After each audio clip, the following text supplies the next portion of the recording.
وَلَقَدْ يَسَّرْنَا الْقُرْآنَ لِلذِّكْرِ فَهَلْ مِن مُّدَّكِرٍ۔ الحمد لله رب العالمين والصلاة والسلام على أشرف الأنبياء والمرسلين، أما بعد، فأعوذ بالله من الشيطان الرجيم من همزه ونفخه ونفثه. بسم الله الرحمن الرحيم. رب اشرح لي صدري ويسر لي أمري واحلل عقدة من لساني يفقه قولي. اللهم انفعنا بما علمتنا وعلمنا ما ينفعنا وزدنا علما. فبشر عبادي الذين يستمعون القول فيتبعون أحسنه، أولئك الذين هداهم الله وأولئك هم أولو الألباب. أعوذ بالله من الشيطان الرجيم. بسم الله الرحمن الرحيم. إنا بلوناهم كما بلونا أصحاب الجنة إذ أقسموا ليصرمنها مصبحين ولا يستثنون فطاف عليها طائف من ربك وهم نائمون فأصبحت كالصريم فتنادوا مصبحين أن اغدوا على حرثكم إن كنتم صارمين فانطلقوا وهم يتخافتون ألا يدخلنها اليوم عليكم مسكين وغدوا على حرد قادرين فلما رأوها قالوا إنا لضالون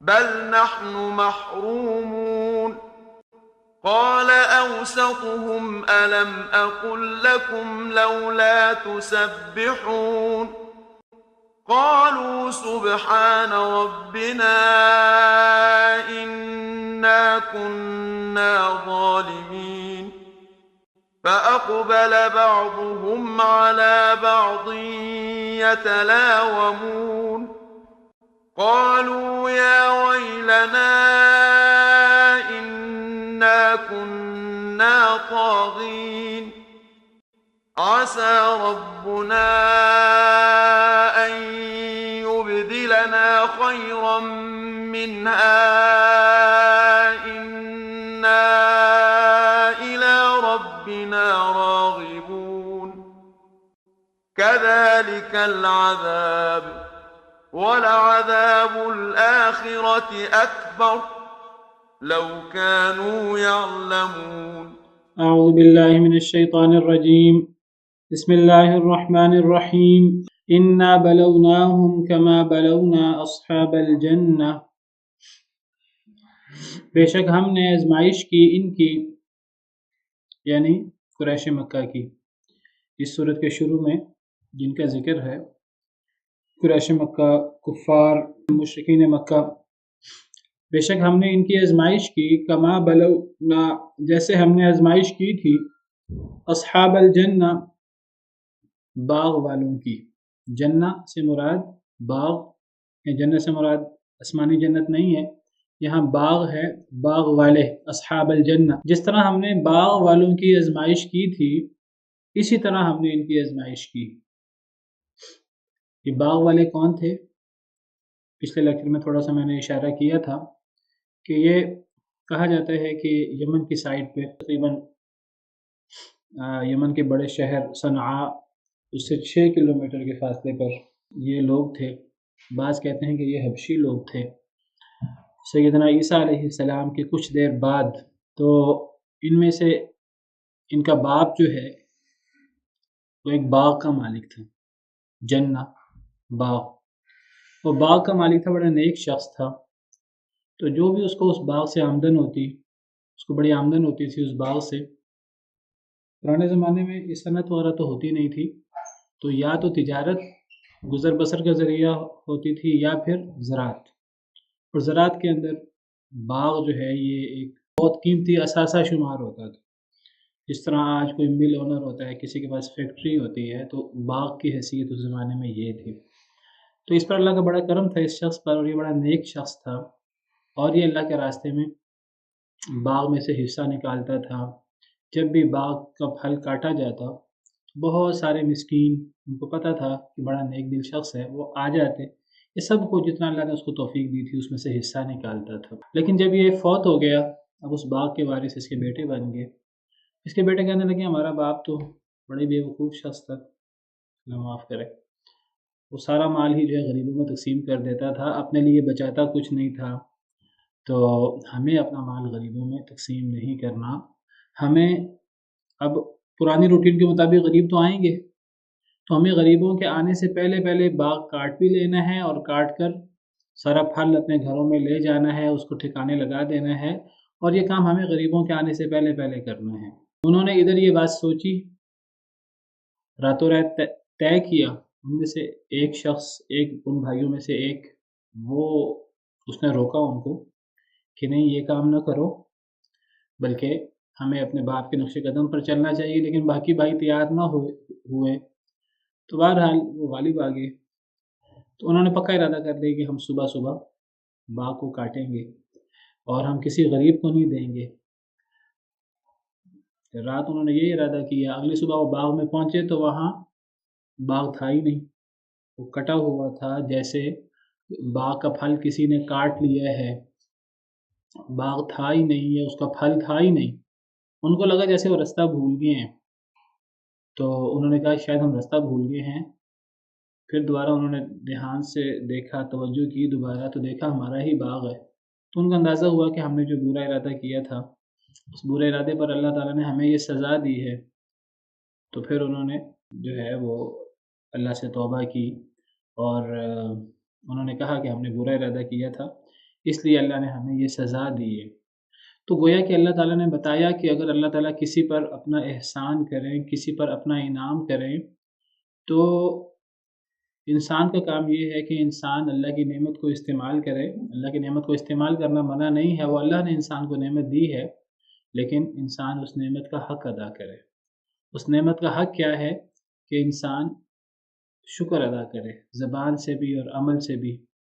زبان سے اللہ کا شکر ادا کرے، یہ کہے کہ یہ جو مجھے نعمت ملی ہے یہ میرا ذاتی کمال نہیں ہے، یہ میری صلاحیت کی وجہ سے نہیں ہے، یہ مجھ پر اللہ کا انعام ہے. جو بندہ یہ سمجھے کہ یہ نعمت مجھ پر میرے ذاتی صلاحیت کی وجہ سے، میری عقل مندی، میری تجارتی صلاحیتیں، تو پھر اللہ کو یہ چیز بہت زیادہ ناراض کرتی ہے. یہی کام قارون نے کیا تھا. قارون کو اللہ نے بڑا ہی مال دیا تھا، اتنا مال دیا تھا کہ اس کی خزانوں کی جو دروازے، جو کمرے تھے، جن کمروں میں خزانے اور ہیرے جواہرات تھے، ان کمروں کی چابیاں، صرف چابیاں ہی غلاموں کی ایک بڑی جماعت اٹھاتی تھی. قرآن کریم میں اللہ نے ذکر کیا، ان قارون کان من قوم موسیٰ فبغى علیہم وآتیناہ من الکنوز ما ان مفاتحہ لتنوء بالعصبۃ اولي القوہ. غلاموں کی ایک بڑی جماعت ان چابیوں کو بمشکل اٹھا پاتی تھی، قرآن کے الفاظ ہیں. لیکن اس نے اللہ کا شکر ادا نہیں کیا. اس نے کہا یہ جو سارا مال ہے یہ مجھے میری صلاحیت کی وجہ سے ملا ہے. قال انما اوتیتہ علی علم عندی. تو اللہ نے فرمایا اگر تجھے یہ مال تیری صلاحیت کی وجہ سے ملا ہے تو پھر اسے بچا کے دکھا. تو پھر اللہ نے اسے بھی اور اس کے مال کو بھی زمین کے اندر دھنسا دیا تھا. تو انسان کا کام یہ ہے کہ اللہ کی نعمت انسان پر ہے، انسان اسے اللہ کی نعمت شمار کرے، اللہ کا احسان سمجھے، اور انسان زبان سے بھی اللہ کا شکر ادا کرے اور کہے یہ سراسر مجھ پر اللہ کا کرم ہے، یہ میری صلاحیت نہیں ہے.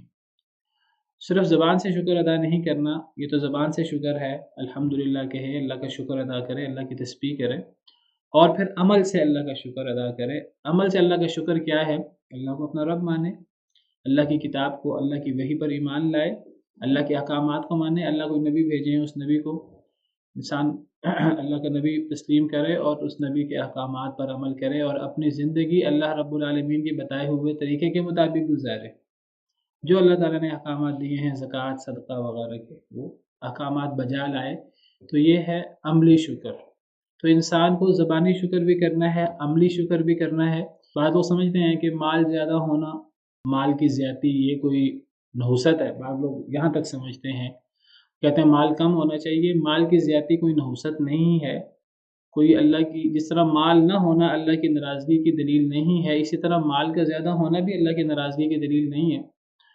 اگر اللہ کی طرف سے کسی کے پاس مال ہو، اقتدار ہو یا اللہ کی نعمتیں ہوں، تو اگر انسان ان نعمتوں کا حق ادا کرے تو اللہ انسان پہ ناراض نہیں ہوتے۔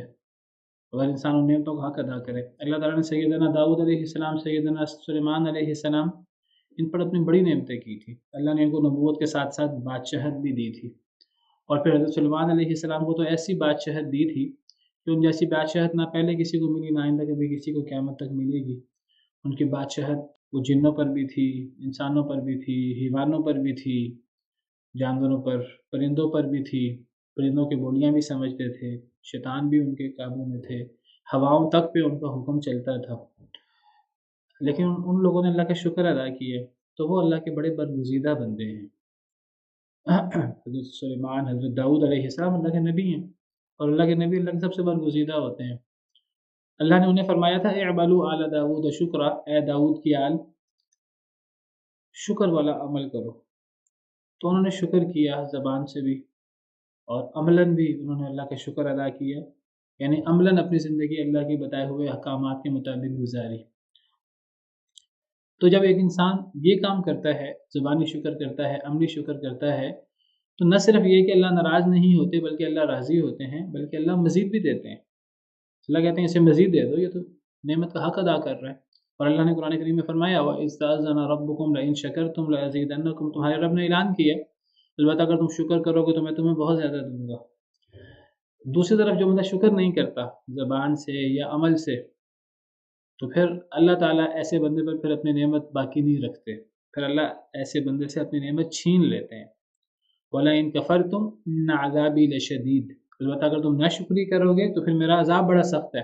پھر اللہ کا عذاب اترتا ہے، جیسے قارون پر اور دیگر پرانی قومیں جن کو اللہ نے بڑے مال و دولت، بڑی نعمتیں دی تھی، جب انہوں نے شکر ادا نہیں کیا تو اللہ کو ان پر عذاب اترا۔ اور جیسے اصحاب الجنہ تھے، باغ والے لوگ تھے، جب انہوں نے اس نعمت کا شکریہ ادا کرنے کی بجائے، غریبوں میں تقسیم کرنے کی بجائے اپنی باپ کی طرح برا ارادہ کیا تو اللہ نے ان کا باغ تباہ کر دیا۔ تو اللہ نے بتایا قریش مکہ کو کہ قریش ہم تمہیں اسی طرح آزما رہے ہیں جیسے ہم نے باغ والوں کو آزمایا تھا۔ قریش مکہ کو اللہ نے کیسے آزمایا؟ بالکل اسی طرح اللہ نے نعمتیں بہت زیادہ دی تھیں۔ اب اللہ کا تقاضا یہ تھی نعمتوں کا شکر ادا کرو۔ سب سے بڑا شکر یہ ہے کہ اللہ پر ایمان لاؤ، ایک اللہ وحدہ لا شریک کی عبادت کرو، توحید یاد رکھیے سب سے بڑا شکر کی سب سے بڑی عملی صورت توحید، اور شرک سے اپنے آپ کو بچانا، اور اللہ کے دیگر احکامات ماننا، اللہ کو ماننا، اللہ کے رسول کو ماننا، اللہ کی کتاب پر ایمان لانا، اس پر عمل کرنا۔ اللہ کا تقاضا یہ تھا کہ تم میں اللہ نے بڑی نعمتیں دی ہیں، اس کا شکر ادا کرو۔ جب انہوں نے اللہ کی نعمتوں کا شکر ادا نہیں کیا، اللہ پر ایمان نہیں لائے، اللہ کے ساتھ شرک کرتے رہے، نبی صلی اللہ علیہ وسلم کا انکار کر دیا، قرآن کریم کا انکار کر دیا، تو پھر اللہ نے ان کے اوپر عذاب نازل کیا قحط کی صورت میں۔ قریش کے اوپر قحط کی صورت میں اللہ کا عذاب آیا تھا، اور اتنا بدترین قحط آیا تھا مکی دور میں کہ کھانے کو کچھ نہیں ملتا تھا، اور خالی پیٹ بالکل وہ درخت کی چھالوں تک کھانے پر مجبور ہو گئے۔ جب آسمان پہ نظر کرتے تھے تو انہیں آسمان پہ دھواں نظر آتا تھا۔ قرآن کریم میں سورہ دخان ہے، فَارْتَقِبْ يَوْمَ تَأْتِي السَّمَاءُ بِدُخَانٍ مُبِينٍ، انتظار کرو اس دن کا جس دن قیامت دھواں لائے گا، جس دن آسمان دھواں لائے گا۔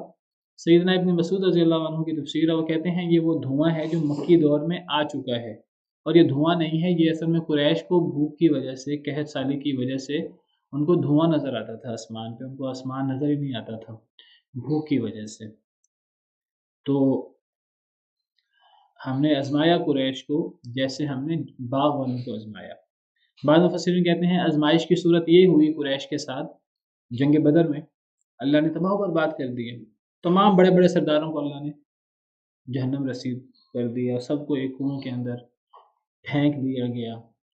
تو یہ جنگ بدر کی صورت میں ان پر تباہی آئی جب انہوں نے اللہ کی نعمتوں کا شکر ادا نہیں کیا، زبان سے اور عمل سے اللہ پر ایمان نہ لائے، تو اللہ نے ان پر اپنا عذاب نازل کیا جنگ بدر میں شکست کی صورت میں۔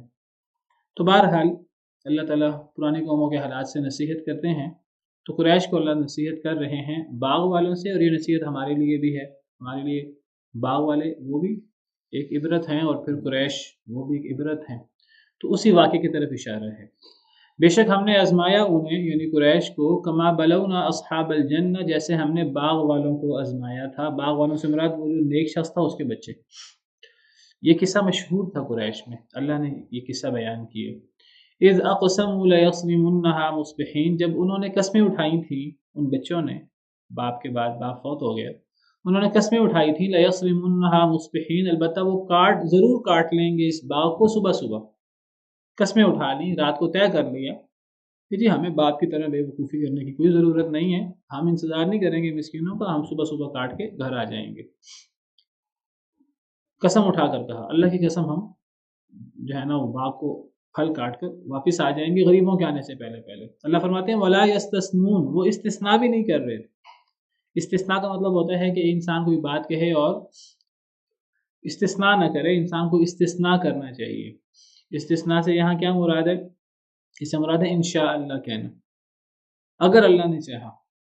ایک انسان پختہ ارادہ کرے، ایک انسان کہ میں یہ کام کروں گا، تو انسان کو یہ کہنا چاہیے کہ اگر اللہ نے چاہا تو میں یہ کام کروں گا۔ اس انشاءاللہ کو بھی عربی زبان میں استثناء کہتے ہیں۔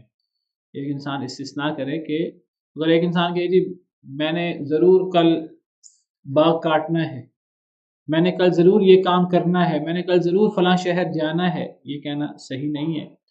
انسان کا کام یہ ہے کہ انسان اس کو اللہ کی مشیت کے ساتھ معلق کرے۔ انسان کہ اگر اللہ نے چاہا، اللہ کے حکم سے میں یہ کام کروں گا۔ نبی صلی اللہ علیہ وسلم نے ایک دفعہ ان سے سوال کیے، یہود نے یا قریش نے، تو نبی کریم صلی اللہ علیہ وسلم نے انہیں فرمایا کہ میں تمہیں کل جواب دوں گا اس کا، انشاءاللہ نہیں کہا۔ تو آپ پر اگلے دن وحی نہیں آئی، کل تک آپ پر وحی ہی نہیں آئی، کئی دن پھر آپ پر وحی نہیں آئی۔ تو اللہ تعالیٰ نے قرآن کریم میں آیتیں اتار دیں، وَلَا تَقُولَنَّ لِشَيْءٍ إِنِّي فَاعِلٌ ذَلِكَ غَدًا إِلَّا أَن يَشَاءَ اللَّهُ۔ اللہ نے منع کر دیا کہ ہرگز نہ آپ کہیں کسی بات کے لیے، کسی شے کے لیے، وَلَا تَقُولَنَّ لِشَيْءٍ إِنِّي فَاعِلٌ ذَلِكَ غَدًا، کہ میں یہ کام کل کروں گا، یہ آپ نے ہرگز نہیں کہنا، إِلَّا أَن يَشَاءَ اللَّهُ، مگر یہ کہ آپ اس کو اللہ کی مشیت پر معلق کریں۔ وَاذْكُر رَبَّكَ إِذَا نَسِيتَ، اور اگر آپ کو بھول جائے اللہ کا ذکر کر لیں، پھر آپ بعد میں کہہ لیں۔ تو انسان کو جو بھی ارادہ کرنا ہے تو یہ لازمی ہے کہ انسان اس کو اللہ کی مشیت کے ساتھ معلق کرے۔ تو اللہ تعالیٰ فرماتے ہیں کہ انہوں نے اس کو اللہ کی مشیت کے ساتھ معلق بھی نہیں کیا، وہ غرور میں اتنا مبتلا ہو گئے کہ جی اب ہم نے کسی مسکین کو کچھ نہیں دینا، مسکینوں کے آنے سے پہلے پہلے ہم نے باغ کو کاٹ لینا ہے۔ اور اس جوش کے اندر جب وہ ارادے بنا رہے تھے تو اللہ کی قسم ہم کل صبح صبح کاٹ لیں گے، انہوں نے استثناء بھی نہیں کیا، اللہ کی مشیت کے ساتھ معلق بھی نہیں کیا اپنی اس بات کو۔ تو اللہ فرماتے ہیں فَطَافَ عَلَيْهَا طَائِفٌ مِّن رَّبِّكَ وَهُمْ نَائِمُونَ، پس پھر گیا اس پر چکر، طواف کا لفظ مطلب ہوتا ہے چکر لگانا، گھومنا، پس چکر لگایا علیہا اس پر یعنی اس باغ پر، طائفون ایک چکر لگانے والے نے، من ربک آپ کے رب کی طرف سے اے نبی صلی اللہ علیہ وسلم، وہم نائمون اس حال میں کہ وہ سو رہے تھے۔ انہوں نے رات کو پروگرام بنایا کہ صبح ہم نے یہ کام کرنا ہے، صبح صبح رات کو پروگرام بنا کے وہ سو گئے۔ انہیں نہیں پتا تھا کہ اللہ سن رہے ہیں ہر بات اور اللہ ہمیں عذاب دے سکتے ہیں۔ اللہ نے ان پر تو عذاب نازل نہیں کیا، لیکن جس باغ کے بارے میں وہ سوچ رہے تھے صبح صبح کاٹ لیں گے، اس باغ پر راتوں رات ایک چکر لگانے والا چکر لگا گیا۔ کوئی بگولا آیا، پورے باغ کو جلا دیا، کوئی آندھی آئی، ہر چیز تباہ و برباد ہو گئی۔ وہ چکر کیا تھا، وہ بگولا کیا تھا، اس کی تفصیلی صورت کیا تھی، وہ قرآن کریم میں صراحت نہیں ہے۔ راتوں رات کوئی ایسا معاملہ ہوا، کوئی چکر لگانے والا چکر لگا گیا اور وہ باغ تباہ ہو گیا، اس حال میں کہ وہ سو رہے تھے۔ فَأَصْبَحَتْ كَالصَّرِيمِ، جب وہ چکر لگانے والا چکر لگا گیا، راتوں رات وہ سو رہے تھے، تو پھر باغ کیسا ہو گیا؟ فَأَصْبَحَتْ كَالصَّرِيمِ، پس وہ ہو گیا کٹے ہوئے کی طرح۔ صاد را میم کا مطلب کاٹنا، تو جیسے پیچھے ہم نے پڑھا لَيَصْرِمُنَّهَا، البتہ وہ ضرور کاٹیں گے اس کو، یہ بھی صاد را میم ہے۔ تو الصریم کٹے ہوئے کی طرح۔ وہ جب رات ایک آفت آئی اس باغ پر، تباہی آئی، تو وہ ایسے جو ہے وہ باغ کے اندر ایک پھل بھی باقی نہیں بچا، جیسے باغ میں سے جب پھل کاٹ لیا جاتا ہے تو ایک پھل بھی باقی نہیں رہتا، کسی پھل کو بھی درخت پہ نہیں رہنے دیا جاتا، رات تباہی آئی، اس تباہی میں ایک پھل بھی باقی نہیں بچا جو سلامت بچا ہو۔ تو وہ باغ ایسے ہو گیا جیسے کسی نے اس باغ کو کاٹ لیے ہے پورا، ایک پھل بھی سلامت نہیں رہا۔ اب ان کو نہیں پتا، وہ رات سوئے ہوئے ہیں پروگرام بنا کر۔ فتنادوا مصبحین، پس انہوں نے ایک دوسرے کو پکارا، مصبحین صبح صبح۔ اب وہ صبح صبح اٹھے ہیں، صبح صبح پہنچنا ہے ہم نے، اور غریبوں کے آنے سے پہلے پہلے ہم نے باغ کاٹ لینے، ابھی ان کو نہیں پتا راتوں رات اللہ کا کیا عذاب آ گیا ہے۔ انہوں نے ایک دوسرے کو پکارا صبح کے وقت، ان اغدوا علی حرثکم، یہ کہ چلو، اغدو، غدا یغدو کا مطلب ہوتا ہے صبح کے وقت جانا، یہ کہ نکلو، علی حرثکم، اپنی کھیتی پر، ان کنتم صارمین، اگر تم نے کاٹنا ہے، اگر تم نے باغ کو کاٹنا ہے صبح صبح غریبوں کے آنے سے پہلے پہلے، تو پھر لیٹ نہ کرو، فوری نکل جائیں۔ ایک دوسرے کو انہوں نے پکارا، صبح اٹھے، جو پہلے اٹھا اس نے باقی سب کو پکار کر اٹھایا اور کہا چلو جی اگر باغ کاٹنا ہے تو پھر صبح صبح نکلو۔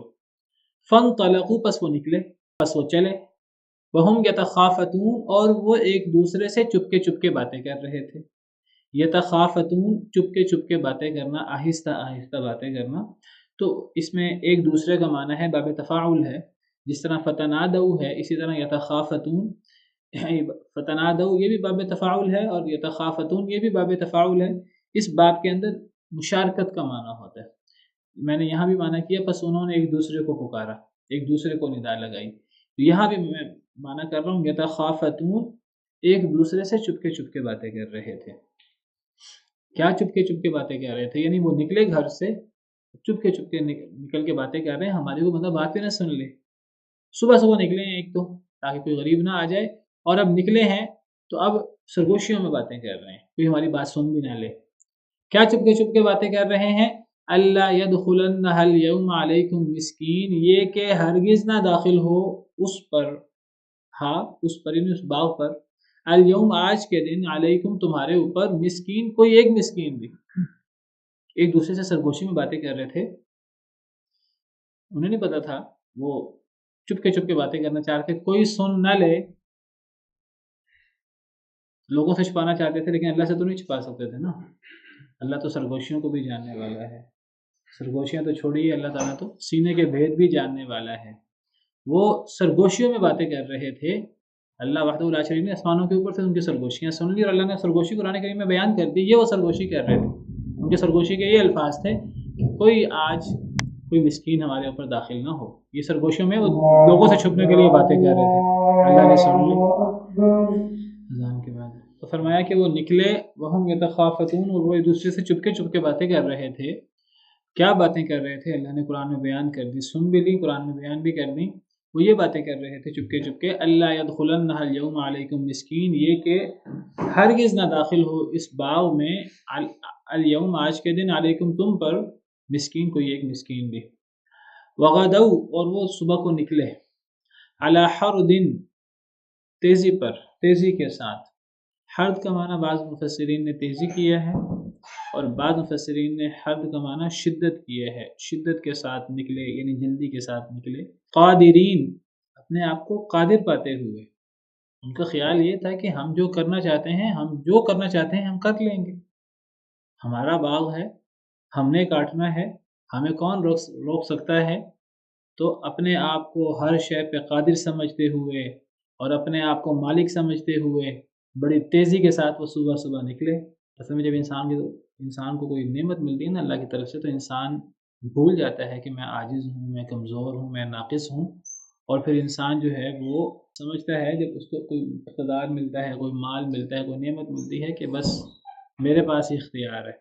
یہ مال انسان کو ایسے دھوکے میں مبتلا کر دیتا ہے کہ انسان جو ہے وہ اپنے آپ کو ہی مالک سمجھنا شروع ہو جاتا ہے، ہر چیز پر قدرت رکھنے والا سمجھنا شروع ہو جاتا ہے۔ کہ کسی کے پاس مال ہوتا ہے، دیکھیں سب کو پتہ ہے کہ موت آنی ہے، لیکن یہ مال انسان کو ایسی دھوکے میں مبتلا کرتا ہے کہ انسان سمجھتا ہے کہ میں اس مال کے ذریعے موت کو بھی شکست دے دوں گا اور موت بھی میرے پاس نہیں آئے گی۔ دیکھیں اللہ نے سورہ کہف میں 2 لوگوں کا قصہ بیان کیا ہے، تو ایک ایک کے پاس 2 باغ تھے اور ایک غریب تھا لیکن وہ ایماندار تھا، ایمان والا تھا، اور جس کے پاس مال تھا تو غریب شخص اسے نصیحت کرتا ہے مال والے کو، وہ کہتا ہے قال له صاحبه وهو يحاوره اكفرت بالذي خلقك من تراب ثم من نطفة ثم سواك رجلا لكن هو الله ربي ولا اشرك بربي احدا. وہ جس کا مال تھا نا، اس نے غریب شخص سے کہا جو ایمان والا تھا، اس نے کہا انا اکثر منك مالا واعز نفرا ودخل جنته وهو ظالم لنفسه قال ما اظن ان تبيد هذه ابدا. اللہ تعالیٰ فرماتے ہیں کہ وہ اپنے باغ میں داخل ہوا، مالدار شخص، وَدَخَلَ جَنَّتَهُ وَهُوَ ظَالِمٌ لِنَفْسِهِ، اور وہ اپنے آپ پہ ظلم کرنے والا تھا، بڑا مالدار تھا. جب انسان کے پاس مال ہوتا ہے پھر انسان جو ہے نا بھول جاتا ہے اپنی حیثیت. اللہ فرماتے ہیں جب اپنے باغ میں داخل ہوا وہ اپنے آپ پہ ظلم کرنے والا تھا تو کہنے لگا ما اظن ان تبید هذه ابدا، میں نہیں سمجھتا کہ یہ باغ کبھی تباہ بھی ہو سکتا ہے. باغ کی تباہی کے چھوڑیں، وہ یہاں تک کہنے لگا وما اظن الساعة قائمہ، مجھے یہ بھی اب یقین نہیں ہے کہ قیامت بھی قائم ہوگی. میرا تو خیال ہے اب ہمیشہ میرے پاس مال رہے گا اور ہمیشہ ہی زندگی رہے گی. جب انسان کے پاس مال ہوتا ہے پھر انسان کیا کرتا ہے؟ سورہ ہمزہ میں اللہ فرماتے ہیں وَيْلٌ لِكُلِّ هُمَزَةٍ لُمَزَةٍ الَّذِي جَمَعَ مَالًا وَعَدَّدَ يَحْسَبُ أَنَّ مَالَهُ أَخْلَدَ، کہ انسان پھر اس مال کو جمع کرتا ہے، پھر اسے گنتا رہتا ہے، اور پھر ایک وقت آتا ہے کہ يَحْسَبُ أَنَّ مَالَهُ أَخْلَدَ، انسان گمان کرتا ہے کہ اس کا مال اسے ہمیشہ باقی رکھے گا، اسے موت ہی نہیں آئے گی. حالانکہ سب کو پتہ ہے ایک بندہ دہریہ بھی ہو، اللہ کا منکر بھی ہو، اللہ معاف کرے، کافر بھی ہو، یہ تو سب کو پتہ ہے موت آنی ہے. لیکن یہ مال، یہ اقتدار اور یہ طاقت جب اللہ کی طرف سے آتی ہے، صحت انسان کو ملتی ہے، اللہ کی طرف سے نعمتیں ملتی ہیں، ایسا دھوکہ ہے اس مال کے اندر، اس زندگی کے اندر، دنیا کے اندر، اور شیطان ہمارے ساتھ لگا ہے، ہمیں اس دھوکے میں مبتلا کر دیتا ہے کہ بس اب کبھی موت نہیں آنی ہے، اب کبھی مال ہم سے چھین نہیں سکتا. تو اللہ فرماتے ہیں وَغَدَوْا عَلَىٰ حَرْدٍ قَادِرِينَ، اب وہ انہوں نے باغ کاٹنا تھا اور آج کا دن تھا کہ ان کو اس باغ کا صلہ ملنا تھا، پھل ملنا تھا، اور اس سے ان کے مال میں مزید اضافہ ہونا تھا. اب وہ اپنے آپ کو ہر چیز پہ قادر سمجھ رہے ہیں، ہم جو چاہیں کر سکتے ہیں. وہ نکلے صبح کے وقت علی حرد، تیزی کے ساتھ، قادرین، اپنے آپ کو قادر سمجھتے ہوئے. فلما رأوها، پس جب انہوں نے دیکھا اس کو، اب پہنچے باغ پہ، جب باغ کو دیکھا قالو، تو کہنے لگے انا لضالون، بے شک ہم البتہ رستہ بھول گئے ہیں. کہنے لگے یہ تو ہمارا باغ نہیں ہے، یہ تو ہمیں باغ کاٹنا تھا، یہ تو وہ باغ نہیں ہے، یہ تو کچھ اور لگ رہا ہے. ہم ممکن ہے کہ جلدی کے اندر ہم نے دھیان نہ کیا ہو اور ہم کہیں اور پہنچ گئے ہوں. بل نحن محرومون، جب دوبارہ غور کیا، دوبارہ توجہ کی تو کہنے لگے نہیں نہیں، بات یہ نہیں ہے، بلکہ ہم تو محروم رہ گئے، بلکہ یہ تو ہم سے مال چھین لیا گیا ہے. ہم تو اپنے آپ کو بڑا قادر سمجھ رہے تھے، ہم سمجھ رہے تھے ہم جو چاہیں کریں، یہ تو ہم سے اللہ نے ہم سے چھین لیا ہے، ہم تو محروم کر دیے گئے ہیں اس باغ سے. قال اوسطهم، کہا ان کے سب سے بہتر شخص نے. اوسطهم، اوسط وسط سے ہے، وسط درمیانی چیز کو بھی کہتے ہیں اور سب سے بہتر چیز کو بھی کہتے ہیں، کیونکہ درمیانی چیز سب سے بہتر ہوتی ہے. تو اوسطهم سے مراد جو ان میں سے سب سے بہتر تھا، اس نے کہا، جس نے پہلے بھی انہیں سمجھایا تھا. وہ کہنے لگا الم اقل لکم، کیا نہیں میں نے تمہیں کہا تھا، لولا تسبحون، کیوں نہیں تم تسبیح بیان کرتے. ان میں سے سب سے بہتر نے کہا کہ میں نے تمہیں کہا تھا، تمہیں سمجھایا تھا کہ تم اللہ کی تسبیح کرو، جو تمہیں اللہ نے مال دیے ہے، تم اس مال پر اللہ کا شکر ادا کرو، اور تم اللہ کا ذکر کرو، اللہ کا شکر کرو. اور اللہ کا ذکر، اللہ کا شکر، اللہ کی تسبیح کے اندر یہ بات بھی شامل ہے تم اس مال کو اللہ کے حکم کے مطابق خرچ کرو غریبوں میں، جس طرح تمہارا باپ خرچ کرتا تھا. تو میں نے تمہیں کہا نہیں تھا کہ تم تسبیح کیوں نہیں کرتے، تم اللہ کا ذکر کیوں نہیں کرتے، اللہ کا شکر کیوں نہیں کرتے، یعنی اللہ کے احکامات کے مطابق زندگی کیوں نہیں گزارتے. بعض مفسرین کہتے ہیں لولا تسبحون سے مراد ہے کہ ان میں سے سب سے بہتر نے کہا کہ کیا میں نے نہیں کہا تھا کہ تم تسبیح کیوں نہیں کرتے، یعنی تم انشاءاللہ کیوں نہیں کہتے. جو تم نے کہا تھا کہ قسمیں اٹھائی تھی ہم صبح صبح جا کر باغ کاٹ لیں گے، میں نے کہا تھا چلو کم از کم انشاءاللہ تو کہو، تو تم نے تسبیح بھی نہیں کی، یعنی تم نے انشاءاللہ بھی نہیں کہا. دونوں تفسیریں ہو سکتی ہیں. بہرحال اب پوچھتا ہے کیا ہوا جب چڑیاں چگ گئی کھیت. قالو، وہ کہنے لگے سبحان ربنا، پاک ہے ہمارا رب. اب ان کو اللہ یاد آیا، اور اللہ عام طور پر مال و دولت کے ساتھ کم یاد آتے ہیں. اللہ معاف کرے، جب انسان پر جتنی نعمت آتی ہے انسان اتنا اللہ سے دور ہوتا ہے، انسان اتنا سرکشی میں مبتلا ہوتا ہے. اللہ تعالیٰ فرماتے ہیں کلا ان الانسان لیطغی ان رآہ استغنی، ہرگز نہیں، انسان البتہ سرکشی کرتا ہے جب وہ اپنے آپ کو غنی پاتا ہے۔ ایک اور آیت کریمہ میں اللہ فرماتے ہیں وَإِذَا أَنْعَمْنَا عَلَى الْإِنسَانِ أَعْرَضَ وَنَأَىٰ بِجَانِبِهِ، جب ہم انسان پر انعام کرتے ہیں تو منہ موڑ لیتا ہے اور اپنے پہلو کے بل جھک جاتا ہے، یعنی تکبر مراد ہے۔ تو لیکن جب مال چھینتا ہے پھر انسان اپنے آپ میں واپس آتا ہے، پھر انسان کو اللہ بھی یاد آتا ہے، پھر انسان کو غور کرنے کا موقع ملتا ہے۔ اب جب ان سے مال چھینا، جب محرومیت آئی، اب انہوں نے کہا ہمارا رب پاک ہے، اب انہوں نے اللہ کی تعریف کی، ہمارا رب پاک ہے، اِنَّا كُنَّا ظَالِمِينَ، بے شک ہم ہی ظالم تھے، ان کو غلطی کا احساس ہوا۔ تو یہ دیکھیے، یہ کئی دفعہ انسان کو مصیبت آتی ہے تو مصیبت انسان کے لیے رحمت بن جاتی ہے، کم از کم انسان کو اپنے گریبان میں جھانکنے کا موقع ملتا ہے، اپنی غلطی پر توجہ دینے کا موقع ملتا ہے، تو یہ مصیبت انسان کے لیے رحمت بن جاتی ہے۔ وہ کہنے لگا کہ ہم ہی ظالم تھے، ہماری طرف سے کوتاہی ہوئی ہے۔ فَأَقْبَلَ بَعْضُهُمْ عَلَىٰ بَعْضٍ يَتَلَاوَمُونَ، بس وہ متوجہ ہوئے بعض ان کے بعض کی طرف، یتلاومون، ایک دوسرے کو ملامت کرنے لگے، تم نے یہ کہا تھا، تم نے کہا تھا کہ ہم جو ہے نا باغ کاٹ لیں گے، تم نے کہا تھا غریبوں کو نہیں دینا۔ پہلے تو سارے کہہ رہے تھے، لیکن اب سب ایک دوسرے کو ملامت کر رہے ہیں کہ تم نے توجہ دلائی تھی، تم نے یہ کہا تھا، تمہارا قصور ہے۔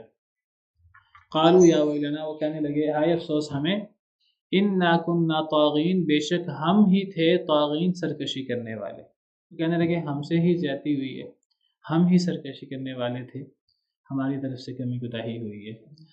پھر کہنے لگے عسیٰ ربنا، شاید کہ ہمارا رب ان یبدلنا، وہ بدل دے ہمیں، خیرا منہا، اس باغ سے بھی بہتر۔ انہوں نے کہا ہم اللہ سے توبہ کرتے ہیں، اپنی اصلاح کرتے ہیں، اللہ تعالیٰ ہمیں شاید اس باغ سے بھی بہتر باغ دے دے، دنیا میں ہی یا آخرت میں۔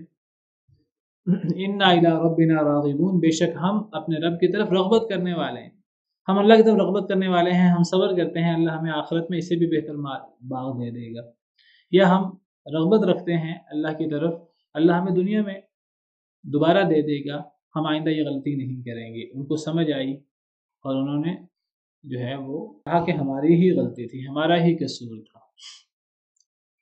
بہرحال ان کی اصلاح ہوئی یا نہیں ہوئی، اللہ فرماتے ہیں کذالک العذاب، اسی طرح عذاب ہوتا ہے، اللہ کا عذاب اسی طرح ہی آتا ہے، اللہ کی طرف سے اسی طرح مصیبت آتی ہے، جو مصیبت انسان کے اعمال کی وجہ سے ہوتی ہے۔ دنیا کی اللہ نے مثال پیش کی، یہی معاملہ اصحاب جنت باغ والوں کے ساتھ ہوا، یہی معاملہ اے قریش تمہارے ساتھ ہوگا، پھر ان کے ساتھ بھی یہی ہوا، ہمیشہ ایسا ہی ہوتا رہا ہے، یہ اللہ کا ایک سنت ہے، اللہ کا ایک طریقہ کار ہے۔ اچھا ذرا غور کیجئے، یہ عذاب ان پر آیا ان کے عمل کی وجہ سے، ان کی برائی کی وجہ سے۔ انسان جب، جیسے میں نے کہا، برائی کرتا ہے، اللہ کی نافرمانی کرتا ہے تو انسان پر اللہ کا عذاب آتا ہے۔ انسان جب اللہ کی طرف، جب اللہ پر ایمان لاتا ہے، اللہ سے ڈرتا ہے، تو انسان پر اللہ کی طرف سے رحمتوں کے دروازے کھلتے ہیں۔ وَلَوْ أَنَّ أَهْلَ الْقُرَىٰ آمَنُوا وَاتَّقُوا لَفَتَحْنَا عَلَيْهِمْ بَرَكَاتٍ مِّنَ السَّمَاءِ وَالْأَرْضِ، اگر بستی والے ایمان لے آتے اور تقوی اختیار کرتے، البتہ ہم ان پر آسمان و زمین کے دروازے کھول دیتے، یعنی نعمتیں ہم ان کے لیے زیادہ کر دیتے۔ وَلَٰكِن كَذَّبُوا، لیکن انہوں نے جھٹلایا، فَأَخَذْنَاهُمْ، تو ہم نے پکڑ لیا ان کو، بِمَا كَانُوا يَكْسِبُونَ، اس وجہ سے جو وہ بری کمائی کر رہے تھے۔ تو جب انسان اللہ پر ایمان لاتا ہے، اللہ سے ڈرتا ہے، تو انسان پر رحمتوں کے دروازے کھلتے ہیں، اور جب انسان نافرمانی کرتا ہے اللہ کی، تو اللہ کی طرف سے عذاب آتا ہے، جیسے یہاں آیا۔ حدیث مبارکہ میں آتا ہے کہ کئی دفعہ اللہ نے ایک انسان کے لیے کوئی رزق لکھا ہوتا ہے، وہ ایک نافرمانی کرتا ہے، اللہ کو ناراض کرتا ہے، اللہ اس کے لیے لکھا ہوا رزق اسے چھین لیتے ہیں، وہ پھر اس کو وہ رزق نہیں ملتا انسان کی نافرمانی کی وجہ سے۔ یہ بھی اس کی مثال ہے۔ اچھا ذرا غور کیجیے، یہاں ان کا جرم کیا ہے؟ کیا جرم ہے ان کا؟ بری سوچ۔ یہ ان کا جرم ایسا جب انہوں نے کیا نہیں، میں نے جس طرح پچھلے لیکچر میں بھی اشارہ کیا تھا، ابھی انہوں نے سوچا تھا، اور یہ سوچ ایسی تھی جو پکی سوچ تھی، جس کو ہم عزم کہتے ہیں۔ یہ صرف ایک خیال نہیں ان کے دل میں آیا تھا، انہوں نے پکا عزم کر لیا تھا، قسمیں تک کھا لی تھی رات کو، جس طرح ہم نے پیچھے پڑھا اِذْ أَقْسَمُوا لَيَصْرِمُنَّهَا مُصْبِحِينَ، جب انہوں نے قسمیں اٹھا لی کہ ہم صبح صبح جا کے باغ کو کاٹ لیں گے۔ تو یہ بری سوچ اور برا ارادہ، اس پر ان کو عذاب ہوا ہے، ابھی انہوں نے یہ کام کیا نہیں تھا۔ دیکھیں، یا تو وہ باغ کو کاٹ لیتے غریبوں کے آنے سے پہلے پہلے، اور غریبوں کو عملاً نہ دیتے، پھر اللہ کا عذاب آتا تو ان کے برے عمل پر عذاب آتا۔ اس سے پتہ لگا کہ جب انسان برا ارادہ کرتا ہے اور پختہ ارادہ کرتا ہے برائی کا، تو وہ برے کام کرنے کی طرح ہے۔ ارادے میں فرق ہے. ایک ارادہ وہ ہوتا ہے جو انسان کے دل میں خیال آتا ہے شیطان کی طرف سے، شیطان وسوسے ڈالتا رہتا ہے. کوئی انسان کے برے ساتھی بھی ہوتے ہیں، انسان کو اپنے ساتھی اچھے بنانے چاہیے. اگر انسان کے ساتھی برے ہوں، وہ ان کو برائی کی دعوت دیتے رہتے ہیں، تو انسان کے دل میں برے خیالات چلتے رہتے ہیں، کبھی کسی برے ساتھی کی وجہ سے یا کبھی شیطان کے وسوسے کی وجہ سے. ایسے برے خیال جو انسان کے دل میں آئیں، پھر انسان ان کو جھٹک دے. دل میں بہت سی باتیں آتی ہیں، میں جو ہے نا مال حاصل کرنے کے لیے یہ کام کروں، چوری کروں، ڈاکہ ڈالوں، ہر الٹا سیدھا کام کروں. دل میں بہت سے خیال آتے ہیں، لیکن انسان ان خیالات کو جھٹک دے تو ایسے خیال پر گناہ نہیں ملتا، بلکہ نیکی انسان کو ملتی ہے جب انسان ان خیالات کو جھٹک دے اللہ سے ڈر کر. نہیں میں مسلمان ہوں، میں اللہ سے ڈرتا ہوں، میں نے یہ کام نہیں کرنا. لیکن اگر ایک انسان ایک برے کام کا عزم کر لے، اگر وہ کام نہ بھی کر سکے تو برے کام کا عزم کرنا ایسا ہی جیسے انسان برا کام کرے. جس طرح برے کام کرنے پر سزا ملتی ہے، برے کام کے عزم پر بھی سزا مل جاتی ہے جیسے ان کو ملی. تو میں نے آپ کو اس حوالے سے حدیث بھی بیان کی تھی پچھلے لیکچر میں. بالکل اس طرح ایک ہے نیک کام کا ارادہ، نیک کام کے ارادے پر بھی ثواب ملتا ہے چاہے پختہ عزم نہ ہو. لیکن جب ایک انسان نیک کام کا پختہ عزم کر لے تو وہ ایسے ہی جیسے اسے نیک کام کر لیا ہے. پختہ عزم کرنا نیک کام کا ہو یا برے کام کا ہو، یہ ایسے ہی جیسے کہ اس نے نیک کام یا برا کام کر لیا. اور جو ارادہ ہے صرف ابھی عزم نہ ہو، برے کام کا ارادہ ہو تو اس پر انسان کو گناہ نہیں ملتا، اور نیک کام کا ارادہ ہو چاہے پختہ ارادہ نہ بھی ہو اس میں انسان کو ثواب بھی مل جاتا ہے، ایک نیکی مل جاتی ہے. تو برے صرف عزم پر بھی انسان کو گناہ مل جاتا ہے، عذاب ہوتا ہے جیسے ان کو ہوا. اسی طرح عذاب ہوتا ہے ولا عذاب الآخرت اکبر، اور البتہ آخرت کا عذاب وہ زیادہ بڑا ہے. یہ تو دنیا کا عذاب ہے، اللہ دنیا میں تو اللہ چھوٹا عذاب دیتے ہیں سمجھانے کے لیے، انسان کو نصیحت کے لیے. انسان کو نصیحت ہو جاتی کئی دفعہ نہیں ہوتی. ان کو ہو گئی تھی، کئی دفعہ نہیں ہوتی. آخرت کا عذاب اس طرح نہیں ہوتا، وہ تو پھر بہت بڑا عذاب ہے، اس میں تو پھر سب کچھ تباہی ہوتی ہے. لو کانوا یعلمون، کاش کے لوگ جان لیں. تو اللہ تعالیٰ دنیا کے اندر تکلیفیں بھیجتے ہیں ہماری بھلائی کے لیے، ہماری بہتری کے لیے. تو انسان کو جو مصیبت آتی ہے، اگر انسان اس سے اپنی اصلاح کر لے، وہ مصیبت انسان کے لیے رحمت بن جاتی ہے. بہرحال اللہ تعالیٰ سے دعا ہے کہ اللہ تعالیٰ ہمیں نعمتوں پر شکریہ ادا کرنے کی توفیق عطا فرمائے، اور اللہ ہمیں نافرمانی سے، ناشکری سے بچائے. وآخر دعوانا الحمدللہ.